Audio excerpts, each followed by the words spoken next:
section of the Health Sciences Library of the Texas College of Osteopathic Medicine in Fort Worth. Today we're having something a little different than we usually do. We usually do our work mainly in the studios at TCOM in Fort Worth. But today it's my pleasure to welcome to this particular interview a very good friend of mine who is from a pioneer family in the city of Graham, which is about 90 miles west of Fort Worth in Young County. I believe it's the county seat of Young County. It's my pleasure to welcome and recognize a member of the Board of Regents of the University of North Texas, TCOM, Texas College of Osteopathic Medicine. We share the same Board of Regents. We're in the home today of Mr. Bruce Street, who's a former mayor of Graham. I believe you were the president of the Chamber of Commerce at one time. Correct. You're now the president of the Library Association. I understand you got a little building campaign or fund going on ready that you're becoming involved in. Mr. Street has been on the Board of Regents now for this your third term? Right. I wonder, I'm going to call you Bruce if that's satisfactory. Ray, that'd be much more comfortable. I'd like to know just a little bit in the beginning, just give me a little bit of your background. You were born, I presume, here in Young County, because I believe you have a relative who the town was named for. So tell us a little bit about your biographical history. Well, my grandfather Graham founded the town of Graham, named after him, in 1872. 72. And then my grandfather Street came to this area in the beginning as a farmer to raise corn for the Army at Fort Belknap. That's north of Albany, Texas. And pardon me, I mean Fort Griffin. Fort Griffin over there. Right. And then the farming operations were not successful, and so he took on the job to make a living of buffalo hunters. He made enough money out of hunting buffalo to establish himself in the mercantile business, which he did in 1881. And since then, the family has lived here in the city of Graham. And I have, my mother and father, and we all... and you were born here in Graham? I was born here, yes. Yeah. 1912. 1912. Well, you're just a few days older than I am then. But about the same. What business are you in here in Graham now, Bruce? We're in the oil business. In the oil business. That's the primary breadwinner. Right, that's right. Are you winning any bread now with the oil industry like it is? Well, the oil prices have been going up a little in the last week, so it makes us feel a little more hopeful. I'd say it's a viable business, and we're happy to be in it. And what part of the oil business are you in? Are you in production? Production. Where is most of your production? It's scattered in several states. Several states. You have got any out in the Permian Basin or West Texas? We have oil production, practically every oil province. Is that right? You've been in business about how long? Since 1940. Yeah, 40. Where'd you go to? Where'd you get your education? SMU, graduated in 34. With what degree? Business administration. Business administration. Then did you come to Graham to go into business? Yes, my father had a automobile agency, Buick, Cadillac, automobile, and so I went to work selling automobiles. That was your first job, was it? Trying to sell automobiles. That was during the Depression, and it was hard. Yeah, it was. Sure was. What type of car? What make? Pontiac, Buick. General Motors. Yeah, General Motors. Yeah. Well, how long did you stay in the automobile business? Well, we got in the oil business in 1940, so we were in the automobile business until that time. And then you were about 5 or 6 years in the automobile business. Right. Right. You have we were in your office earlier today, and your office is located on East and East Street and 4th Street. Right. A very beautiful office. You share office with a twin brother, I believe. Correct. And my son, too. And your son. Mhm. What's your twin's name? Boyd. Boyd. You're Bruce, and he's Boyd. And Bruce Jr. And Bruce Jr. What year were you mayor of the city? 62. 62. Anything particular occur during that particular administration? Anything? Well,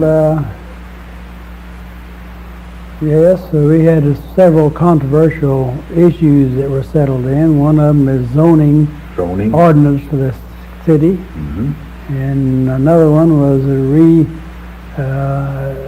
numbering of the houses, and you'd be surprised how people are distressed at having their old house numbers changed. I'm sure We that's had true. lots of comments and controversy on that, but outside of that, it was a relatively quiet. Graham has been very fortunate. We have never had a divisive elements in the city government.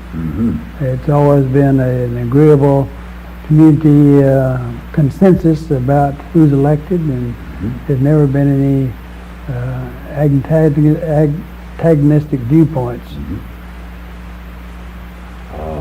What year were you the president of the Chamber of Commerce?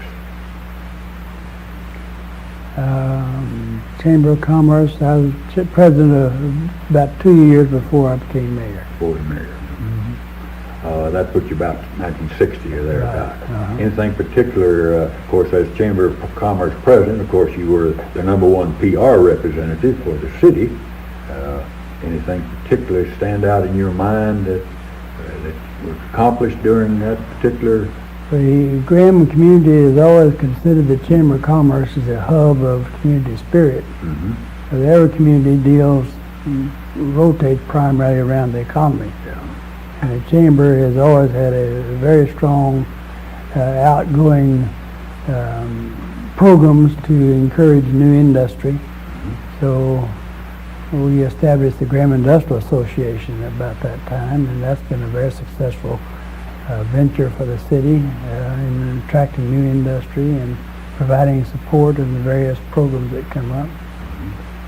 Now, your present work that you're fond of now, as far as the service to the city is concerned, I guess is your work with your library. I had the pleasure of your taking me through that just earlier this morning. Can you tell me a little bit about what you plan to do with the library?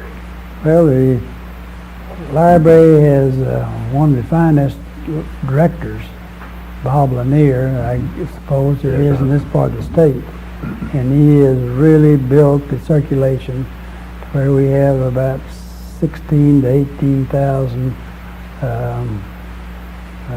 items circulated every month, which is a large number for the size town. Right.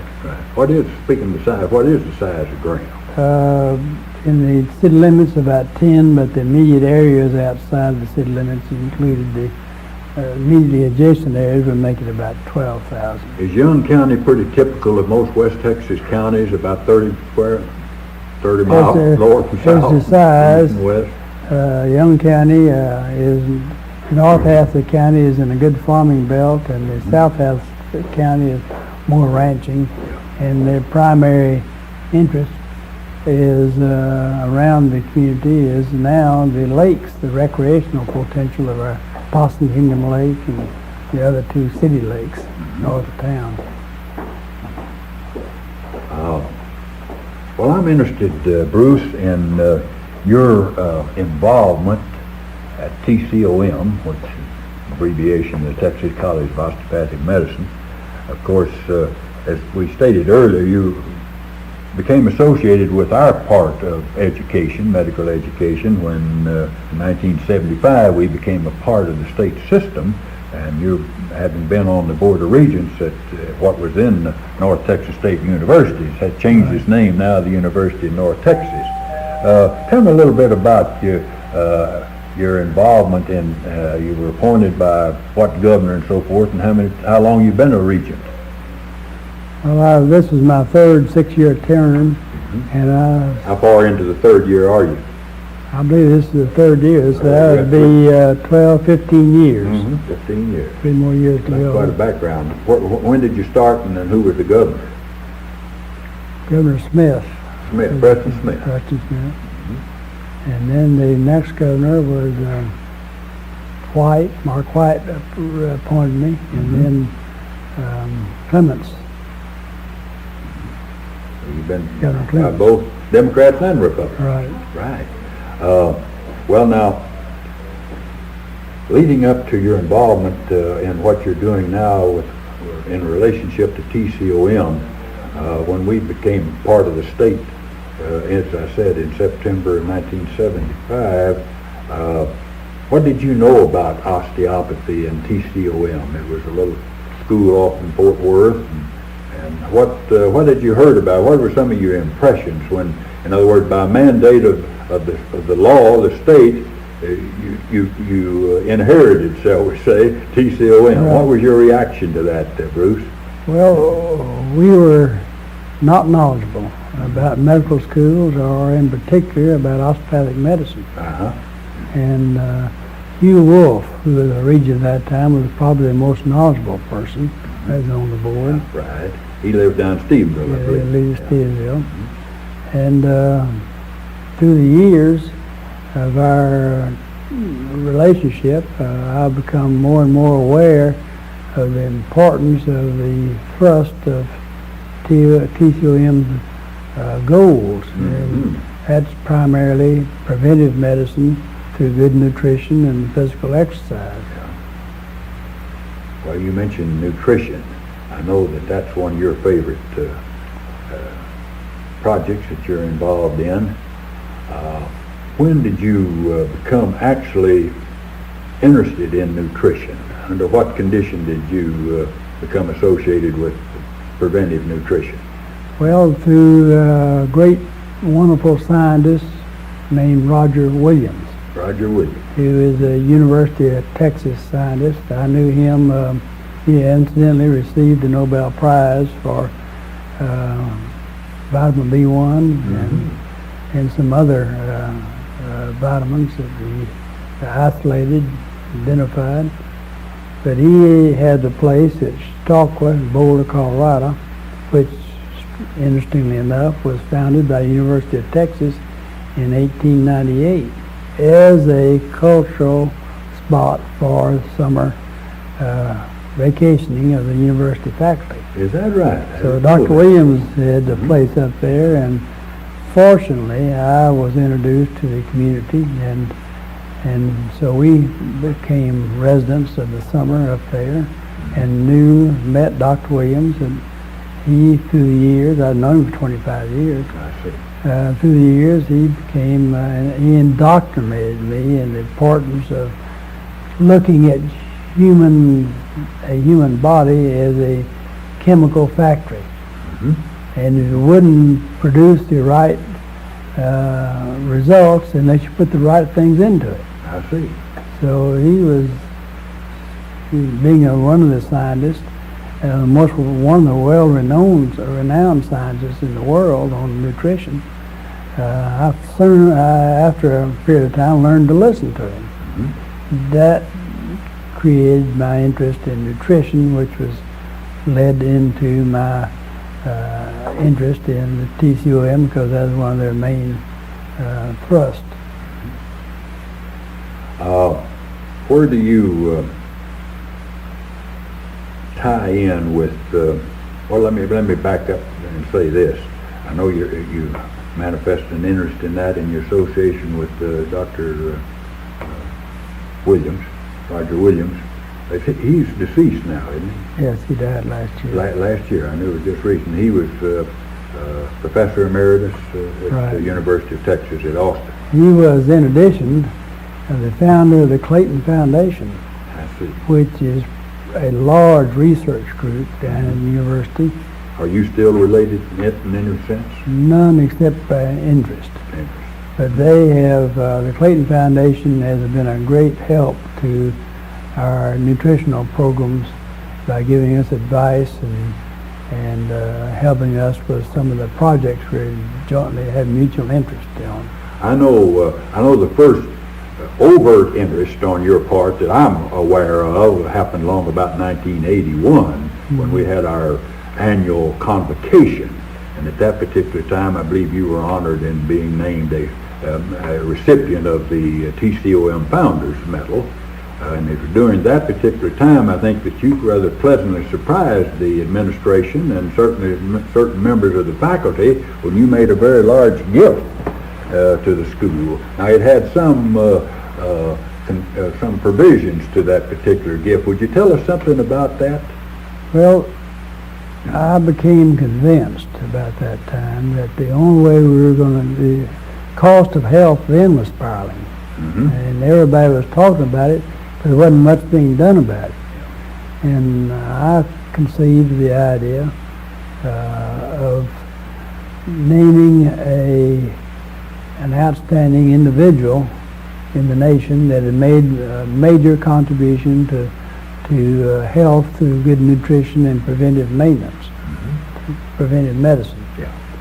And so looking for a name that would honor the idea, I, of course, knowing Dr. Williams's background, I said nothing could be more appropriate than have the award given in his name, as he was the original founder of the International Academy of Preventive Medicine. And he was a Nobel laureate, and he was a good friend of mine, and he stood for everything. He was one of the finest gentlemen that I guess the University of Texas ever brought forth. I see. The students all loved him from the very first and to the very last. So we, in school and ourselves, it was selected the name as the Roger Williams Award, and it's been a very appropriately. How many years has that been now since you had the first? I believe this will be this year we'll have our 5th award. That's coming up about next week, isn't it? It's in April. In April. 10th of April. I see. Well, tell us a little bit more about that. In other words, in making your investment and your grant to the school, trying to find some recipient each year for their work in nutritional, preventive nutrition. Give me a little more detail about how you go about How selection is made? How the selection is made, yes, sir. Well, we advertise in the journals that an award is available and ask for people to submit names of people they know that have made outstanding contributions. Then we have a selection committee, this year chaired by Dr. Mike Jacobson, did a splendid job in eliciting interest from the medical profession and the professor in our biochemistry department. Right. Yeah. So we run ads in the journals, and word of mouth of this program is getting around, so people nominate. They have a surprising number of nominations for the award. And the Clayton Foundation has a member, Dr. Bill, can't recall his name right now, but he's on the selection He's on the committee. Clayton Foundation. Then how many? He's the first recipient of the award. First recipient. And you say there's what, about the 5th recipient coming up in April the 10th? Have you made the selection yet? Yes. Well, I know you're not interested in announcing who that is, but you're all prepared to wait. You're just waiting on the 10th of April to have the recipient has been notified, advised, and he said he could be here, and so we're planning a great program for the award ceremonies and also for his presence, so he will make lectures to It'd be his proper students. for you to say who he is, since he's already accepted, if you like to at this time. Or maybe we better not. Dr. Jacobson has his own timing for breaking this to the press. Very good, very good. Well, the press is not going to get this interview for a few years. This is for posterity, 50 years from now. Well, it is Dr. Bruce, Ames from Southern California. Dr. Ames from Southern California. Well, that's good. already got everything lined up and the program and everything all worked out for that particular program's occasion. all April the complete. 10th there at Right. TCOM? Right. Yeah, very good. Let me ask you this. When you made your presentation there during the time that you were given the award as being very interested in medical education and health care, and that's why people are given the medal on occasion. And since you became a recipient at, I believe it was 81, was that the year? Right. And you made your very fine, pleasant offer to the school and working in this nutritional aspect. In your opinion, at that particular time, I'd like to quote you, Bruce. At the time you were interviewed, in some article I think it appeared in the Star Telegram along about that time, let me quote what Bruce Street said at that time. "It is my hope that TCOM will take the lead in teaching, research, and public service programs that will have a positive effect on the nutritional environment of our society." Now, it's been some 7 or 8 years later. Give me your candid opinion as to where you think we stand based upon your desire and your expectations of what could be done with the offer that you made. The achievement of my objectives will be brought about by teaching young doctors in training, Right. the importance of nutrition and physical fitness in the matter of preventive medicine. Mm-hmm. That involves impacting curriculum, which Right. is very difficult to Difficult do and because the curriculum is so loaded with required subjects. right. It's hard to put anything else in. This year, for the first time, the curriculum at TCOM has been substantially impacted with the teaching elements of good nutrition and physical fitness.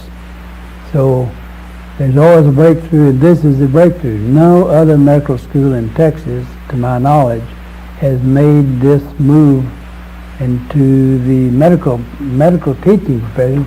It's a significant breakthrough. So not only am I pleased with the quality of the recipient on a national basis, and the publicity goes with recognition of this recipient, but now I feel like that we are impacting the TCOM, impacting the curriculum where it'll be meaningful. For the doctors that come out of TCOM will know something specifically about how to handle nutritional aspects of human health. Mm-hmm. Well, that's very good. And so you give us at least a B plus in achievement, I hope, at this particular time. I would say it is very encouraging to see the development. Now, this development takes place. You know, a good idea is an idea whose time has come. Right, right. This is an idea that was good all the way along, but its time has come because the impact on our society of the high cost of health. The only way you can improve on the high cost of health as now operated is to keep people healthy. If they don't get healthy, it don't cost. If they don't get sick, it don't cost anything to maintain their health status. But if you get sick, then you have to get in the diagnostic curative procedures, which are expensive. So if we're going to break the cycle of ever-spiraling health costs, we've got to teach doctors, to teach patients Right. the importance of being responsible for their own health. Good. That's very good. That's very good. Well, I know that the school, certainly the administration, the faculty, and the students certainly ought to be aware of the effort that you've employed, and it should be very appreciative of what you've tried to accomplish. I'd like to go back if we could, for just a moment, back to September of 1975, and then from there on into early 76. You know, when you became involved in the operation of TCOM through the board, you're part on the Board of Regents. We had just a square block is all we had there on Montgomery and Madeline and Madison, rather. A bowling alley. And a bowling alley, that's what I was going to say. And, That's what we really owned. It was a bowling alley. Bowling alley, and as I remember, there was a motel. Well, yeah. Associated with it. That's right. Quite an infamous motel at that particular time. But that square block is what we had. And then we did have... which is the present location. The present location is what I was going to say. But during that particular time when we were trying to find land acquisition and to extend to about the 15, 16 acres that we now have, I understand that there were a number of things that transpired at that time about where the school should be located. Could you share some of the experiences that you had during certain board meetings that would be public domain variety to express what occurred at that time? I'd be glad to. I think it'd be interesting. Yeah. Fort Worth had been trying for quite a few years to get a medical school established in Fort Worth. Right. They looked on the medical school as being a great asset for the community. When the Texas College of Orthopedic Medicine was approved by the legislature and funded by the legislature, then the citizens of Fort Worth became very much interested, and at last they had achieved their objective. I think their objective, in all honesty, was to get an MD medical school. Yes, but I'm sure you're right. The orthopedic school was fine too. So they wanted to be sure that we had a good location. And there was some question, some of the community leaders, is where our present location was too hemmed in by other buildings to permit the long-term expansion of the university, and so they became interested enough to get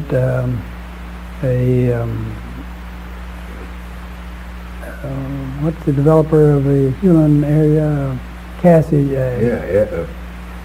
Cass Edwards Ranch. Cass Edwards Ranch. Out in that area. They were developing that area. Mm-hmm. And Cass Edwards was interested in getting a facility like this, so he offered to donate 100 acres of land for a site for the medical school. Now, what year was that actually, you recall? We were already a state institution. Yeah, but that's before our first building was built. I see. Well, that'd be about 67, Yeah. I mean, excuse me, 76 or 77. Yeah, that's right. And so the question was before the board as to where we should locate the building. We had the appropriations for this building, and we had to make a decision. So there was... You remember what the first appropriation was? How many millions? Not the numbers. It seemed like it was 8, but I could be I believe wrong. that's correct.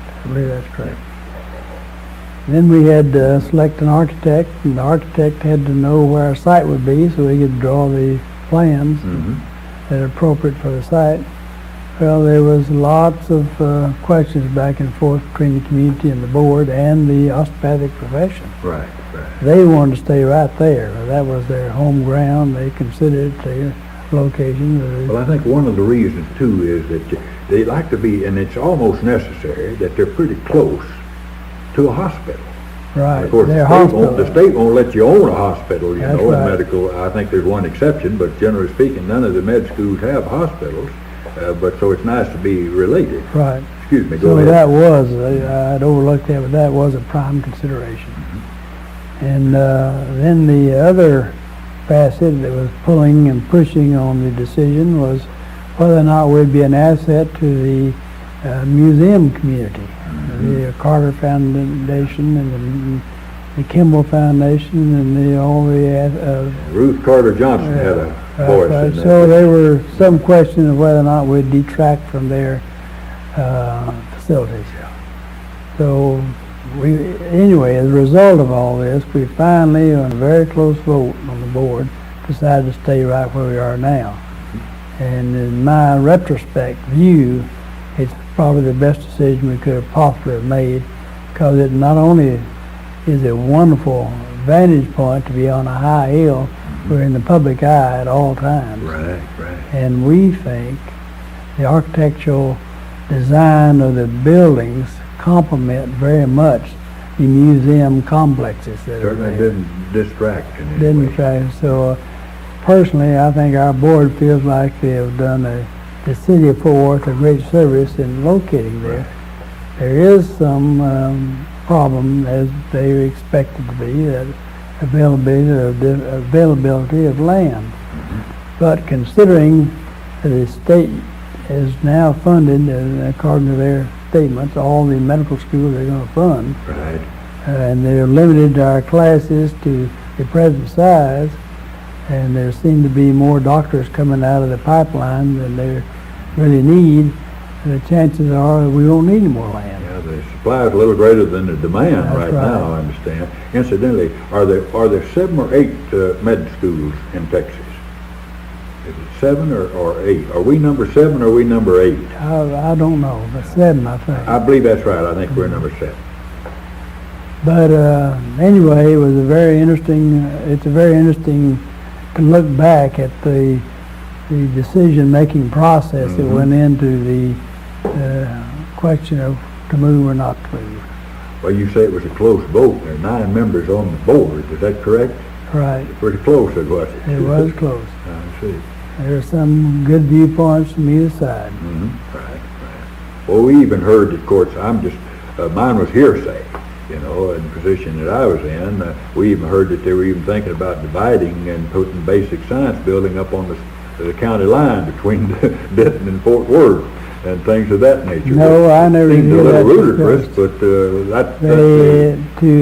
But that question though was addressed, and the decision was that the North Texas campus, which already had the basic science curriculum, would be used for the basic sciences, and then the final years of medical training would be down in Fort Worth. Right.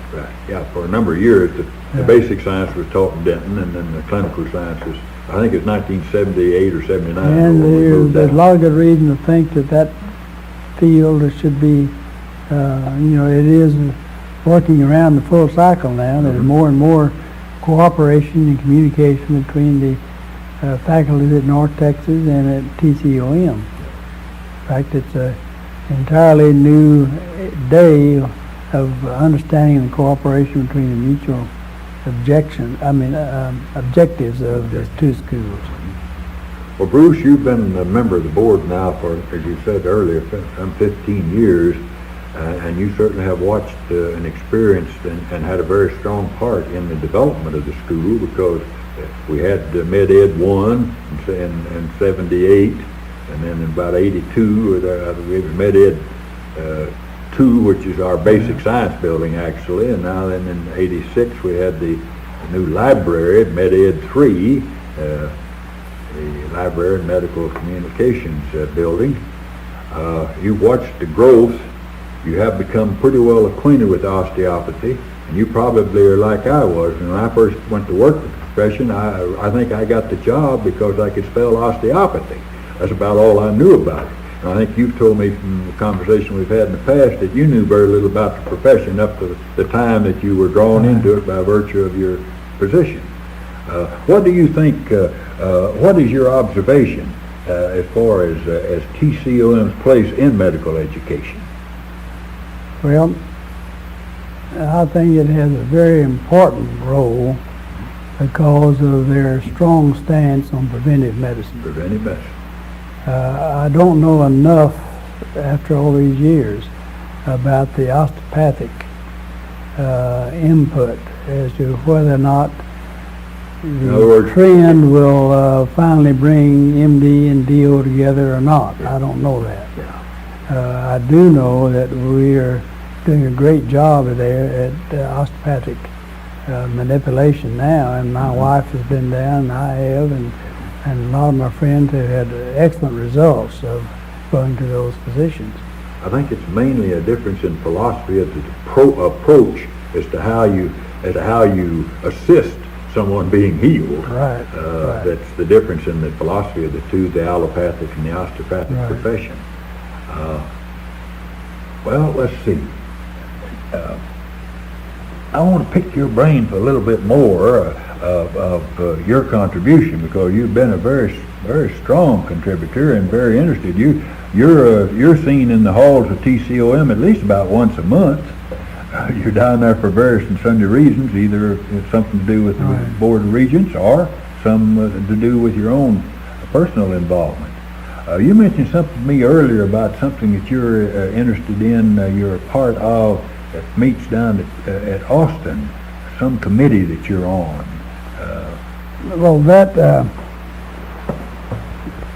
I'm on several committees. Oh, forgive me, that wasn't a very good lead. But the one I think I was referring to was the Texas Learning Technology Group. Right, that's correct. Which is a formation under the auspices of the Texas Association of School Boards, which is composed of school superintendents and school board members. I see. Which in my opinion is one of the most constructive associations on education or almost any other standard of anything I've ever had a pleasure and opportunity to be associated with. They're most innovative in their ideas, and this particular idea of theirs is born of the reality that the present Texas educational system is not going to be able to produce enough good teachers to meet the demands for the coming years.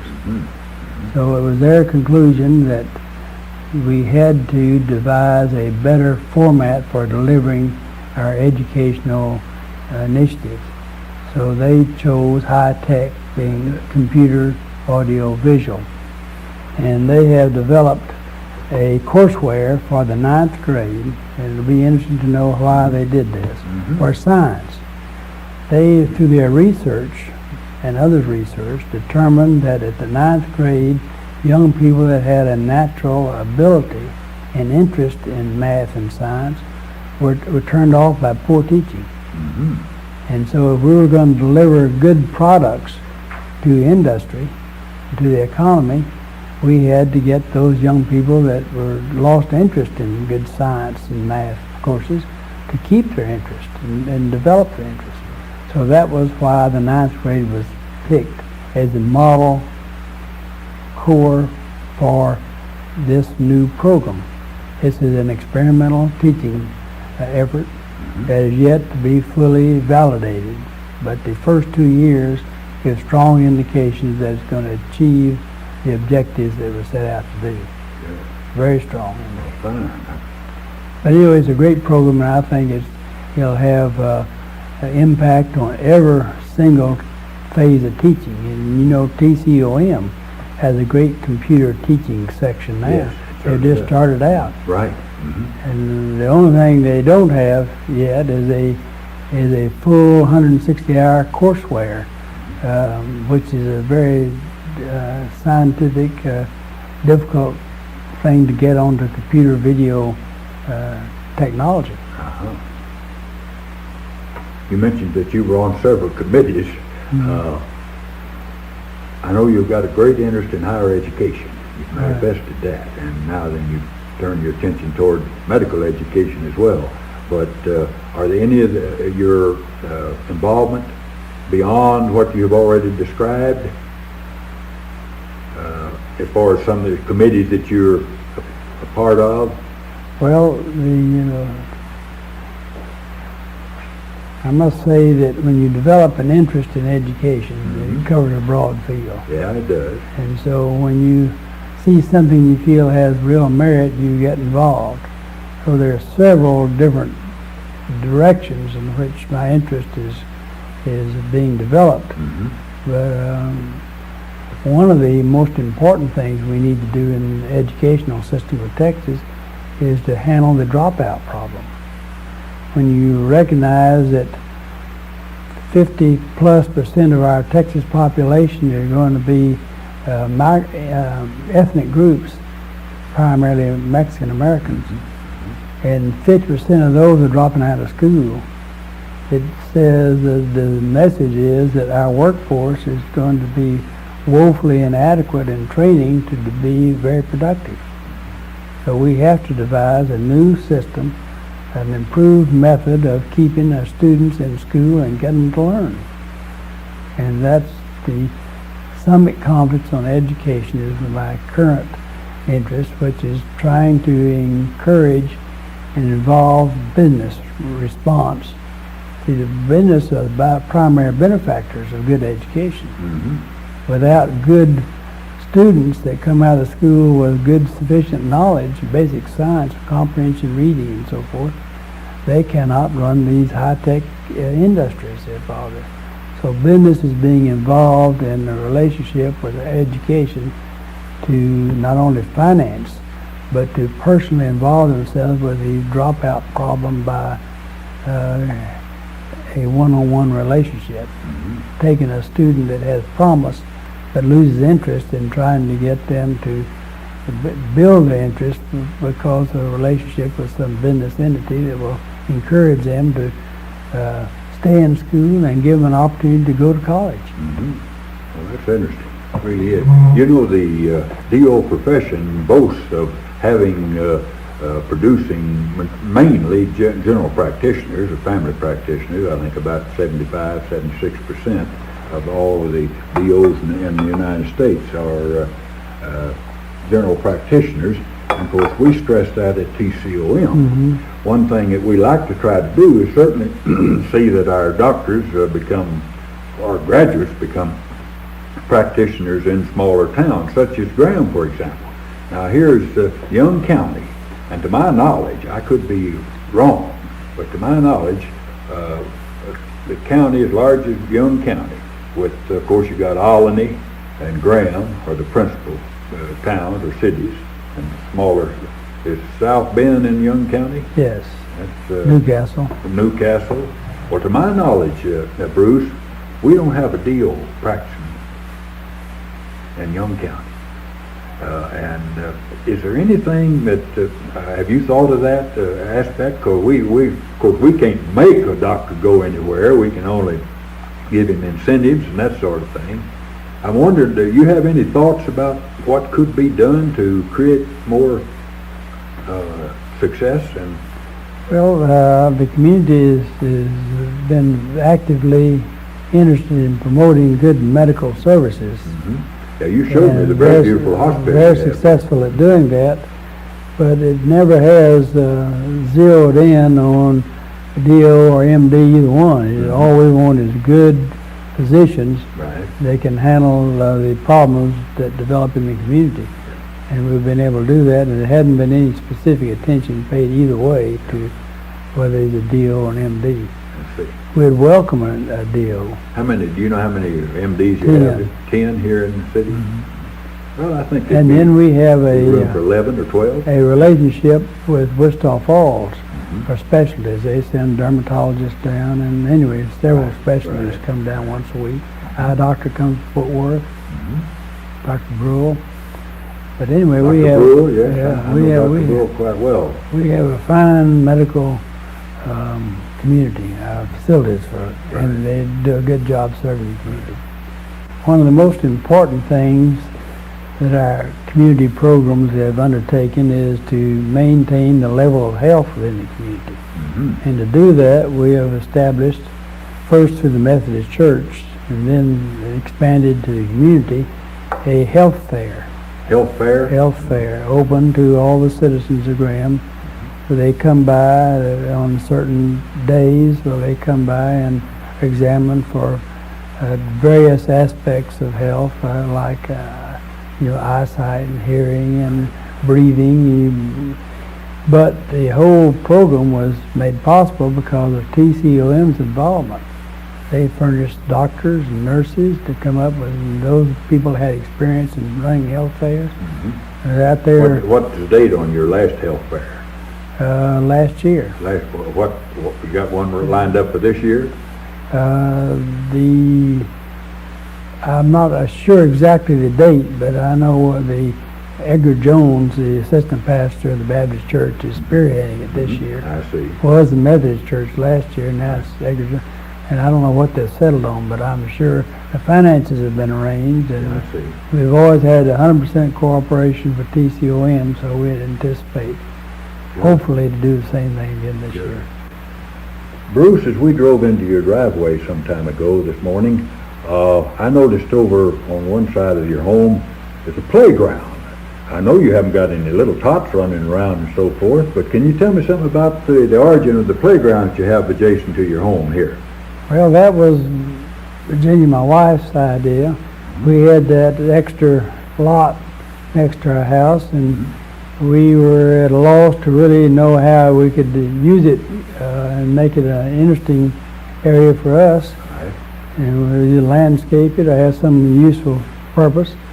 Well, the city of Graham had been building small parks around.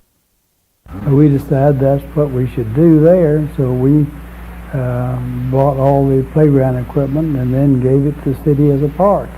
It's been one of the greatest things that we've done. It really enlivens the neighborhood. It's a utility that's really utilized. It's used amazingly often by young children and even older children like us. Is that right? Well, It's been one of the greatest pleasures we've had an opportunity to participate in. I see. You've had a good life.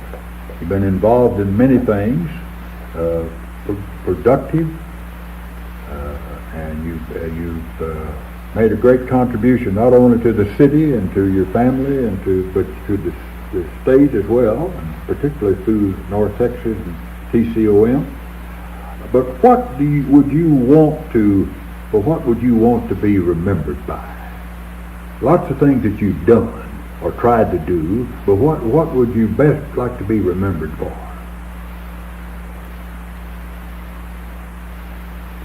Well, the most satisfying experience I've had in my life is the relationship with the university. With the university, that's North Texas. And TCOM. Right.